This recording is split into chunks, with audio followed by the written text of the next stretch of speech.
அன்பு மாணவ செல்வங்களுக்கு கலாபாரதியின் வாழ்த்துக்கள் கூடி இப்போ ஒரு ஃபென்டாஸ்டிக் ப்ராப்ளம் என்ன செய்வோம், let us solve. Problem solve பண்ணுறதுக்கு முன்னாடி அந்த ப்ராப்ளத்தை let us read carefully so that ஒரு பழமொழி இருக்கு இல்லையா, சிறிய பாம்பானாலும் பெரிய கம்பை கொண்டு அடின்னு, அது மாதிரி we should read very carefully, then ஃபாஸ்ட்டாக சால்வ் பண்ணிடலாம். The photograph of a house, ஒரு வீட்டை ஃபோட்டோகிராஃப் எடுத்திருக்காங்க. Occupies an area of 1.75 centimeter square on a 35 mm slide. சரி, 35 mm ஸ்லைடில் 1.75 centimeter square இடத்த ஒரு வீட்டினுடைய ஃபோட்டோ ஆக்குபை பண்ணுது. The slide is projected on to you screen. இந்த ஸ்லைடை ஒரு ஸ்க்ரீனில் ப்ரொஜெக்ட் பண்ணுறோம் லைட் அடித்து. அந்த சினிமாவில் அப்படி தானே பண்ணுறாங்க. And the area of the house on the screen is 1.55 meter square. அது வந்து ஸ்க்ரீனில் எவ்வளோ தெரியுது, 1.55 meter square சைஸில் டைமென்ஷன்ஸில் தெரியுது. What is the linear magnification of the projector screen arrangement, இதான் பிள்ளைங்களா கேட்டிருக்காங்க.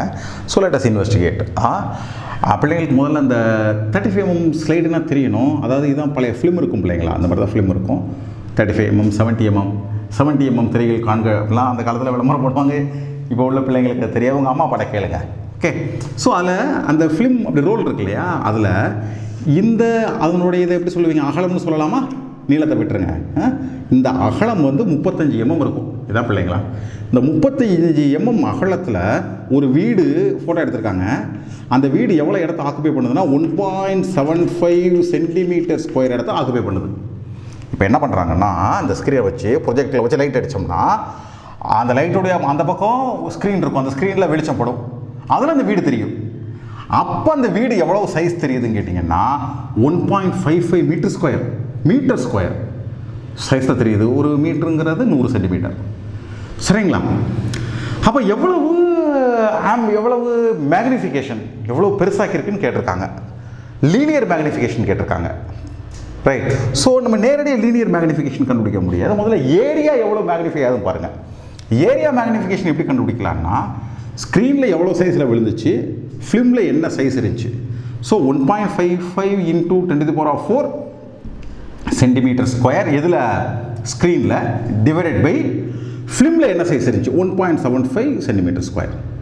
ஸோ யூ டிவைட், என்ன கிடைக்கிது 8857. அப்போ ஒரு சென்டிமீட்டர் ஸ்கொயர் அங்கே இருந்துச்சுன்னா 8857 centimeter ஸ்கொயராக ஸ்க்ரீனில் தெரியும். இது ஏரியா மேக்னிஃபிகேஷன். லீனியர் மேக்னிஃபிகேஷன்னா லென்த் எவ்வளோ பெருசாகும், ஏரியானா லென்த் இந்த பிரெத்தை மீன் பண்ணுது. அப்போ லீனியர் மேக்னிஃபிகேஷனுக்கு என்ன பண்ணணும், you just take square root எடுங்க, இட் கம்ஸ் அஸ் 94.1.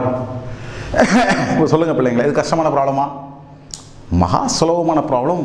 சுலபம்னா எவ்வளோ சுலபம் கேட்டிங்கன்னா, சரியாக பேனாவோட உட்காந்திங்கன்னு வச்சுக்கோங்களேன், 25-30 வினாடிகளில் உங்களால் என்ன செஞ்சிட முடியும், சால்வ் பண்ணிட முடியும். ஒரு ப்ராப்ளம் முடிஞ்சு போச்சு. நீங்கள் தேர்வில் யோசிச்சு பாருங்கள், 35-40 வினாடிகளில் ஒரு ப்ராப்ளத்தை சால்வ் பண்ண முடிஞ்சால் உங்களுக்கே உங்கள் மேலே என்ன வந்துடும், மிகப்பெரிய நம்பிக்கை வந்துடும். தெரியாத கேள்வியெல்லாம் ஞாபகத்துக்கு வந்துடும்.